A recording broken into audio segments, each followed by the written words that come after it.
Ba ba ba ba ba ba ba ba ba ba.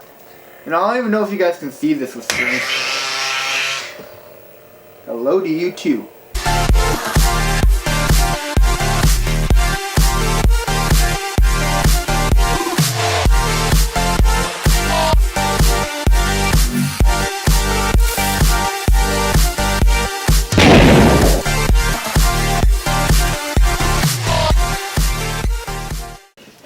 Nick here from Just Few Studios, and welcome back to another video. Today we're doing a movie review for Star Wars The Force Awakens. Now, I'm always late with my movie reviews, but this one has good reasons behind it. I saw the movie the day after it came out at 11:30 at night because I was a dumbass and waited for the last minute to buy my tickets, and I got like the last ticket in a theater like about a 40-minute drive away from where I live at 11:30 at night. I got home at 3 a.m. and I had to go to work the next morning. So, kind of a screwderino. But, yeah, I love the movie. I'll talk more about it in a sec. But then I went to go see it again. And I still decided to wait after seeing it my second time because, well, 2016, I'm doing something different with my movie reviews. Now, beforehand, if you guys didn't know, I made all my reviews up on the spot for all my other movie reviews. Every single one of them, I made it on the spot. I went to see the movie, let a couple days pass, let the information kind of slowly get into my brain and my body. I don't know what this is, but I'm doing it. But basically, so I can comprehend all the information that was given to me, so I can take my time, compose my feelings, live on camera, and give out a BS review. That's really what it was. I just said, my thoughts on it, and the ratings meant very little. I mean, some movies that I rated like an 8 out of 10 stars, looking at it now went, they're not in the same competition as some of the movies I rated an 8.5. And some of the movies I rated an 8.5 deserve higher or lower or whatever. And I noticed this for the past 6 months, looking at my other reviews going, yeah, I should have been harsher on that movie, or yeah, I don't think I've ever had a movie I was too harsh on, actually. And don't you dare pull Fantastic Four into that. I gave Fantastic Four a better review than it should have gotten. So I decided starting 2016 to design a whole grading rubric type thing. I spent like an hour typing up, criteria, making it into rubric. So from now on, all my movies follow this very tight rubric that I grade it upon. So now that I got that out of the way, let's get back to the main review, the thing you guys all came here for, my review on Star Wars The Force Awakens. Before seeing this movie, I actually watched 4, 5, and 6, because those are the only 3 Star Wars movies, to prepare for, The Force Awakens. So I got all caught up, and it definitely did help. I do recommend it if you haven't seen Star Wars yet, and you have some time to kill before you go see the movie, to at least watch the original trilogy. Maybe if you could only watch one of them, I'd say watch Return of the Jedi, just because that's the thing where you leave off last. But I'd say watch the whole original trilogy if you can before going to see this movie.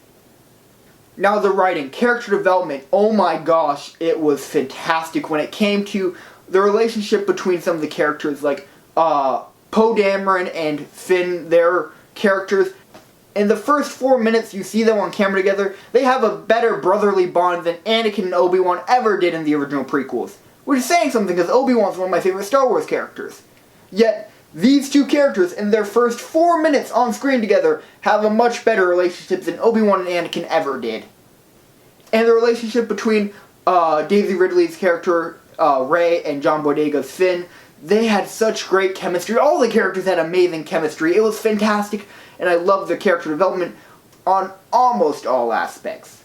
Now, what I'm about to say isn't really a spoiler, something that you should know, but if you want to go in knowing like nothing about the movie, skip 10 seconds in, because this is going to be quick. Captain Phasma, who? They promoted her in all of the, stuff getting ready for the movie, if she has like a total 5 minutes in the movie on screen. It's ridiculous. So, for that, I mean, really, they're making her out to be a Boba Fett. And you'd think with all J.J. Abrams was doing, that would be something that was corrected in this trilogy. But, it doesn't look like it. So we'll hope in 8 and 9, that character gets a lot more attention. Now, the flow of the story, I thought it went very well. I loved every act of the movie. It kept on getting better and better and better. It begun really well. I loved the first beginning part of the movie. It just was so epic. The scrolling text, it hit me harder the second time I went to go see the movie than it did the first. The first time I kind of missed it, to be honest. The first time I saw the, oh my gosh, and it didn't hit me as hard because I was in, kind of smaller theater, I guess, than the one I saw the second time. The second time, it did exactly what I was hoping to. The boom, boom, boom, boom, boom, boom. It hit me way harder, and the scrolling text, it gave me all the nostalgia, and I loved it.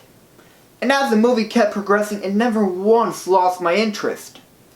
Now, I'm going to tell you something that you odds are should know going in, and that's to watch your expectations.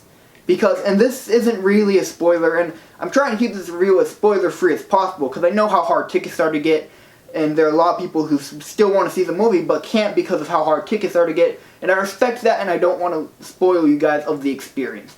So, this is something that you should know going in, but if you want to go in with knowing nothing, skip 20 seconds ahead. Okay, so, basically, something you should know going in is to watch your expectations, because this really is a retelling of the original trilogy. It really is. I mean, if you think about it, just a lot of things about this movie, you look back to the original trilogy, not just New Hope, but the original trilogy, and it's basically a summary of that movie for the people who haven't seen the original trilogy to get introduced into Star Wars. So if you go in expecting a totally new story, you might not get it. Alright, there we go. Got that out of the way. Whew, trying to make sure I did that in 20 seconds. But, yeah, so that's just something to keep in mind. So, watch your expectations just a little bit there. Now, this movie is very fast-paced. A lot more so. It's like the original trilogy, just more fast-paced. It's not the, flowy lightsaber combat that we got in the, prequels, yet the camera work and, the storytelling is a lot more fast-paced than the original trilogy was. It's basically the original trilogy, just camera movements a lot quicker, a lot shorter shots and all that, and it's overall, I like the fast-paced style. I really do, and I hope that's something that transfers into the other two films, but do watch because this is a J.J. Abrams movie. I mean, I love J.J. Abrams as a director, but he does have his niches in his stylized films. And you definitely see them come across in Star Wars, like one of his biggest ones, lens flares. And I mean, I know people who are like, what? He doesn't have any lens flares in this movie. Yep, this is a shot from the trailer, and what's that? A lens flare. And me personally, I'm okay with the lens flare and his fast-paced style of shooting movies, but you gotta, again, be accepting of it, and it does take it away a little bit from being a Star Wars movie. It makes it more of a J.J. Abrams movie.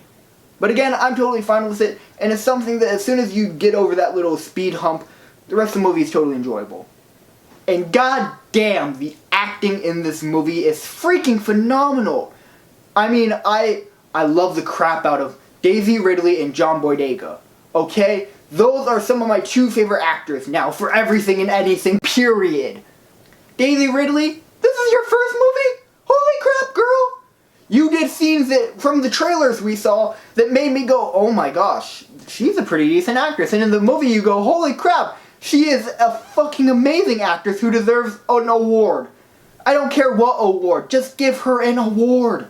And John Boyega, oh my gosh, man.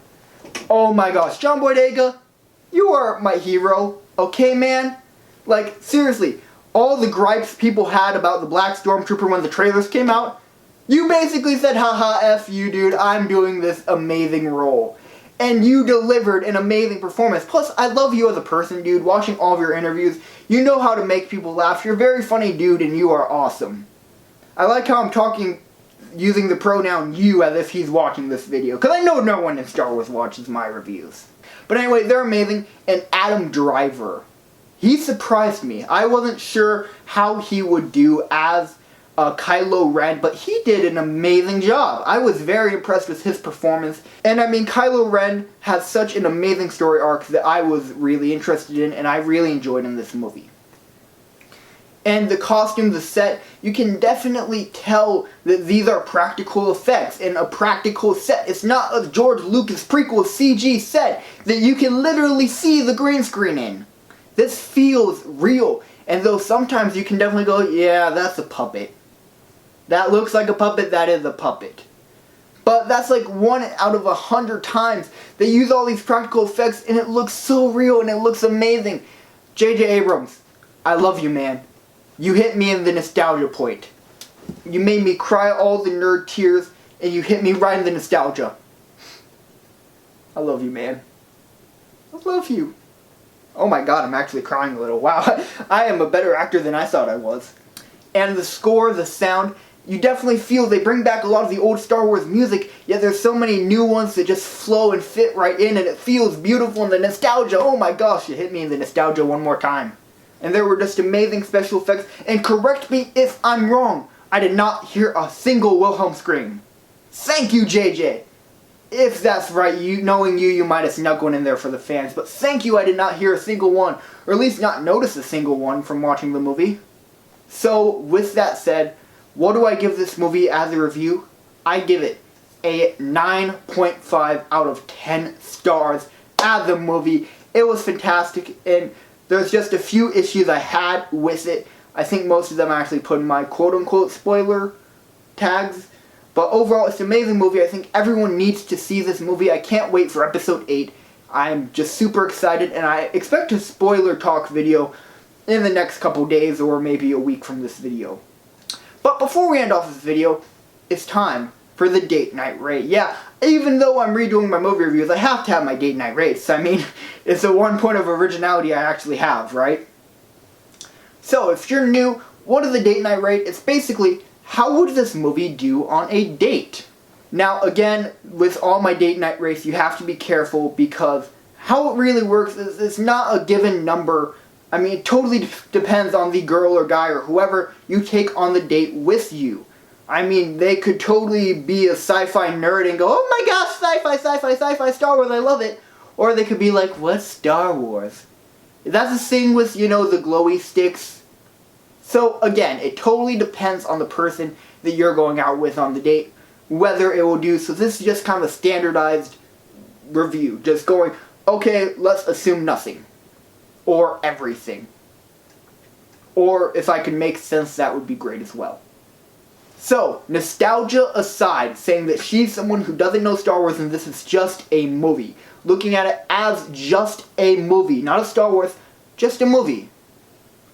I'm going to have to give this movie a 6.5 out of 10 stars on a date night rate. Because it does have a lot of good points, but a lot of its reward and payoff is the nostalgia.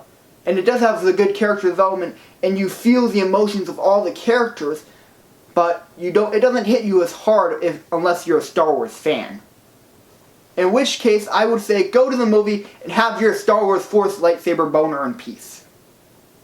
Then again, if she is a huge Star Wars fan, then take her to see the movie! What are you waiting for? Buy tickets now! If you've already seen it with her, buy tickets now to see it again. So that you guys can have your lightsaber Force duel together. No, that doesn't work. It's hard to come up with a good Star Wars innuendo. So, hey, leave in the comments below if you can think of any, because I'm blanking right now. The only one that I can think of are lightsaber duel, and that does not work. And it paints a very bad picture. Oh god, get it out of my head. So, that's my review for Star Wars. Expect a spoiler talk soon, probably within the week, where I'll talk with spoilers about you guys. So, on that note, thank you guys for watching. Please like, comment, and subscribe. Share this video with all your friends. And I will see you guys on the next one. Stay classy. Later! Woo!